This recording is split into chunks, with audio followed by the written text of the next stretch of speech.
As the Savior concluded the À la sermon, conclusion du sermon sur la montagne, le Sauveur a souligné la vérité éternelle selon laquelle ce n'est qu'en faisant la volonté du Père que l'on peut obtenir la grâce salvatrice du Fils. Il a déclaré « Ceux qui me disent « Seigneur, Seigneur » n'entreront pas tous dans le royaume des cieux, mais celui-là seul qui fait la volonté de mon Père qui est dans les cieux. » Plusieurs me diront en ce jour-là « Seigneur, Seigneur, n'avons-nous pas prophétisé par ton nom? N'avons-nous pas chassé des démons par ton nom? Et n'avons-nous pas fait beaucoup de miracles par ton nom? Alors je leur dirai ouvertement, je ne vous ai jamais connus. Retirez-vous de moi, vous qui commettez l'iniquité.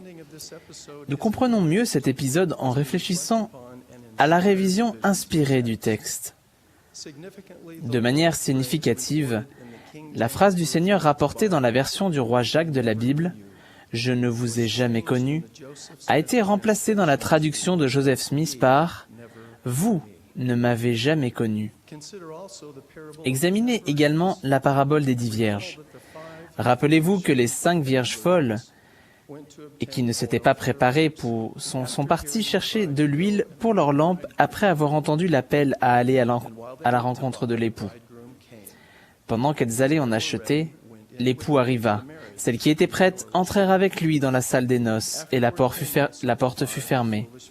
Plus tard, les autres vierges vinrent et dirent « Seigneur, Seigneur, ouvre-nous » Mais il répondit « Je vous le dis en vérité, je ne vous connais pas. » Une autre révision inspirée développe les implications de cette parabole pour chacun de nous. Il est important de noter que l'expression « je ne vous connais pas » telle qu'elle est rapportée dans la version du roi Jacques de la Bible, a été rendue par « vous ne me connaissez pas » dans la traduction de Joseph Smith. Les expressions « vous ne m'avez jamais connu » et « vous ne me connaissez pas » devraient inciter chacun d'entre nous à une profonde introspection spirituelle. Est-ce que nous avons uniquement des connaissances au sujet du Sauveur, ou apprenons-nous à le connaître de mieux en mieux? Comment connaître le Seigneur? C'est sur ces questions essentielles que porte mon discours. Je demande sincèrement l'aide du Saint-Esprit pendant que nous examinons ensemble ce sujet vital. Jésus a dit, « Je suis le chemin, la vérité et la vie. Nul ne vient au Père que par moi. » Si vous me connaissiez, vous connaîtriez aussi mon Père. Nous apprenons à connaître le Père en apprenant à connaître son Fils bien-aimé.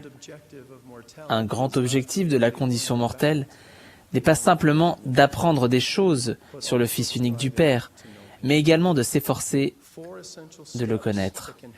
Voici 4 étapes essentielles qui peuvent nous aider à connaître le Seigneur. 1. Exercer notre foi en lui. 2. Le suivre. 3. Le servir. Et 4. Le croire. L'exercice de la foi en Jésus-Christ consiste à se reposer sur ses mérites, sa miséricorde et sa grâce. Nous commençons à connaître le Sauveur quand nous donnons de l'essor à nos facultés spirituelles et faisons l'expérience de ses enseignements, jusqu'à pouvoir faire place dans notre âme à une partie de ses paroles.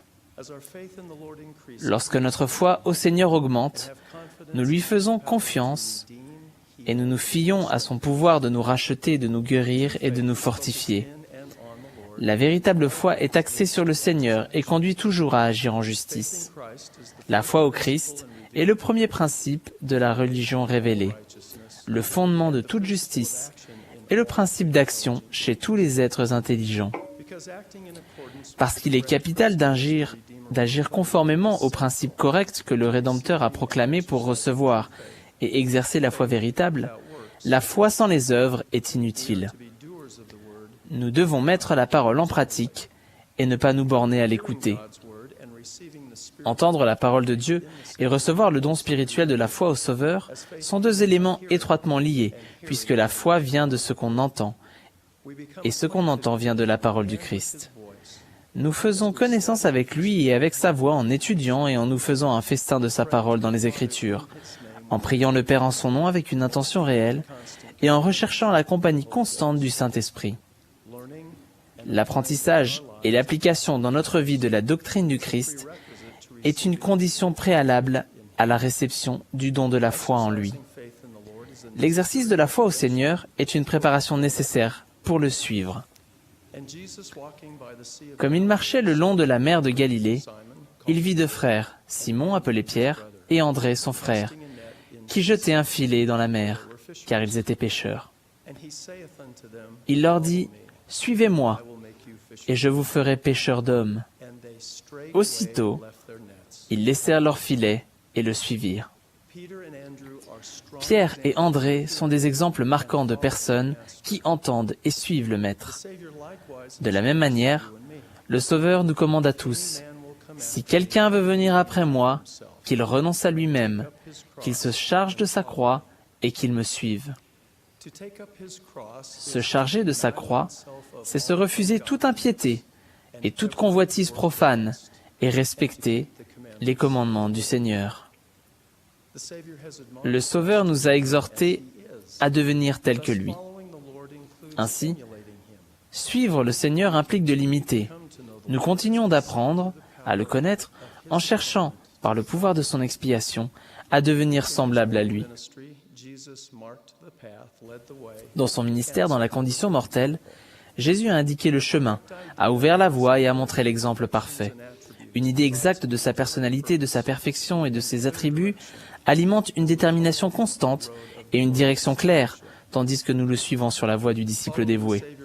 Suivre le Sauveur nous permet également de recevoir la connaissance véritable que le cours de notre vie est conforme à la volonté de Dieu.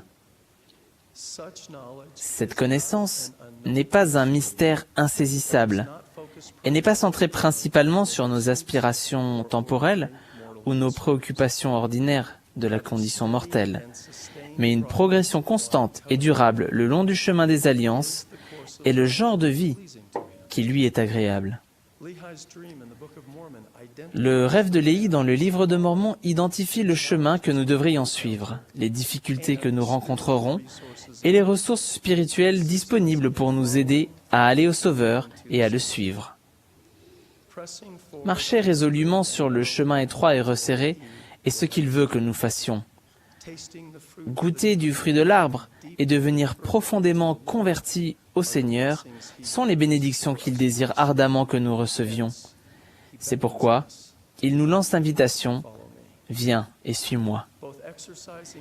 Exercer notre foi en Jésus-Christ et le suivre constitue une préparation nécessaire pour le servir. Car comment un homme connaît-il le Maître qu'il n'a pas servi et qui est étranger pour lui et est loin des pensées et des intentions de son cœur? Nous apprenons à mieux connaître le Seigneur en le servant et en œuvrant dans son royaume. Quand nous le faisons, il nous accorde généreusement l'aide des cieux, des dons spirituels et des capacités accrues. Il ne nous laisse jamais seuls lorsque nous travaillons dans sa vigne. Il a déclaré « J'irai devant votre face, je serai à votre droite et à votre gauche, et mon esprit sera dans votre cœur, et mes anges seront autour de vous pour vous soutenir. » Nous apprenons à connaître le Sauveur en faisant de notre mieux pour aller là où il veut que nous allions, en nous efforçant de dire ce qu'il veut que nous disions et en devenant ce qu'il veut que nous devenions. Lorsque nous reconnaissons humblement que nous dépendons entièrement de lui, il accroît notre capacité de servir toujours plus efficacement. Progressivement, nos désirs se conforment plus complètement aux siens et ses desseins deviennent les nôtres, de telle sorte que nous ne demandons pas ce qui est contraire à sa volonté. Le servir requiert tout notre cœur, tout notre pouvoir, tout notre esprit et toutes nos forces. Par conséquent, le service désintéressé contrecarre les tendances égocentriques et égoïstes de l'homme naturel. Nous apprenons à aimer les gens que nous servons, et comme servir les autres revient à servir Dieu, nous en venons à l'aimer et à aimer nos frères et nos sœurs plus profondément. Cet amour est une manifestation du don spirituel de la charité, c'est-à-dire l'amour pur du Christ. Priez le Père de toute l'énergie de votre cœur, afin d'être rempli de cet amour qu'il a accordé à tous ceux qui sont de vrais disciples de son Fils, Jésus-Christ, afin de devenir les fils de Dieu, afin que lorsqu'il apparaîtra, nous soyons semblables à lui, car nous le verrons tel qu'il est, afin que nous ayons cette espérance, afin que nous soyons purifiés comme il est pur. Nous apprenons à connaître le Seigneur lorsque nous sommes remplis de son amour. Est-il possible d'exercer notre foi en lui, de le suivre, de le servir, mais de ne pas le croire? Je connais des membres de l'Église qui reconnaissent que la doctrine et les principes contenus dans les Écritures et proclamés depuis cette chair sont vrais. Et pourtant, ils ont du mal à croire que ces vérités de l'Évangile s'appliquent spécifiquement à leur vie et à leur situation. Ils semblent avoir foi au Sauveur, mais ils ne croient pas que les bénédictions qu'il a promises leur sont accessibles ou peuvent opérer dans leur vie. Je rencontre également des frères et sœurs qui remplissent leurs appels consciencieusement, mais pour qui l'Évangile rétabli n'est pas encore devenu une réalité vivante et transformatrice dans leur vie. Nous en venons à connaître le Seigneur, non seulement lorsque nous croyons en lui, mais également lorsque nous le croyons, lui et ses affirmations. Dans le Nouveau Testament, un père a demandé au Sauveur de guérir son enfant. Jésus a répondu, « Si tu peux le croire, tout est possible à celui qui croit. » Aussitôt, le père de l'enfant s'écria, « Je crois, viens au secours de mon incrédulité. » J'ai réfléchi de nombreuses fois à la demande de ce père, « Viens au secours de mon incrédulité. » Je me suis demandé si la supplique de l'homme n'était pas essentiellement de l'aider à croire en Jésus en tant que Rédempteur et en son pouvoir guérisseur. Il avait peut-être déjà reconnu dans le Christ le Fils de Dieu. Mais peut-être avait-il besoin d'aide pour croire que le pouvoir de guérison du Maître pouvait véritablement être si individuel et si personnel qu'il pouvait bénir son propre Fils bien-aimé. Peut-être croyait-il au Christ en général, mais pas au Christ à titre spécifique et personnel. Nous témoignons souvent de ce que nous savons être vrai, mais peut-être que la question la plus pertinente pour chacun de nous est « Croyons-nous ce que nous savons ?» Les ordonnances sacrées accomplies par l'autorité compétente de la prêtrise sont essentielles pour croire au Sauveur, le connaître et, en fin de compte, croire ce que nous savons. Et cette plus grande prêtrise de Melchisédek administre l'Évangile et détient la clé des mystères du royaume, oui, la clé de la connaissance de Dieu. C'est pourquoi le pouvoir de la divinité se manifeste dans ces ordonnances. Nous croyons et nous venons à connaître le Seigneur lorsque la clé de la connaissance de Dieu administrée par la prêtrise de Melchisédek déverrouille la porte et nous permet de recevoir le pouvoir de la divinité dans notre vie. Nous croyons et nous venons à connaître le Sauveur lorsque nous le suivons en recevant et en honorant fidèlement les saintes ordonnances et lorsque notre visage est de plus en plus empreint de son image. Nous croyons et nous venons à connaître le Christ lorsque nous ressentons personnellement le pouvoir transformateur, guérisseur, fortifiant et sanctificateur de son expiation. Nous croyons et venons à connaître le Maître lorsque le pouvoir de sa parole prend racine en nous, est écrit dans notre esprit et dans notre cœur, et lorsque nous délaissons tous nos péchés pour le connaître. Le croire, c'est être confiant que ces abondantes bénédictions nous sont accessibles et s'appliquent à notre vie personnelle et à celle de notre famille. En marchant résolument le long du chemin des alliances, en lui remettant notre volonté et en nous soumettant à ses priorités et à son calendrier pour nous,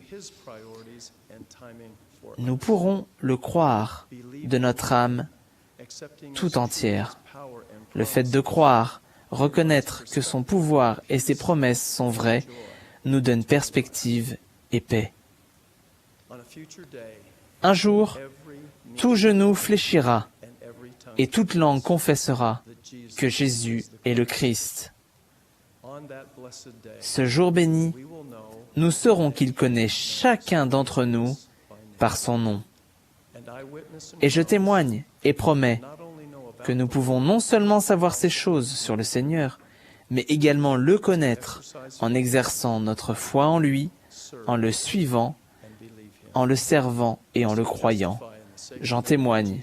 Au nom sacré de Jésus-Christ. Amen.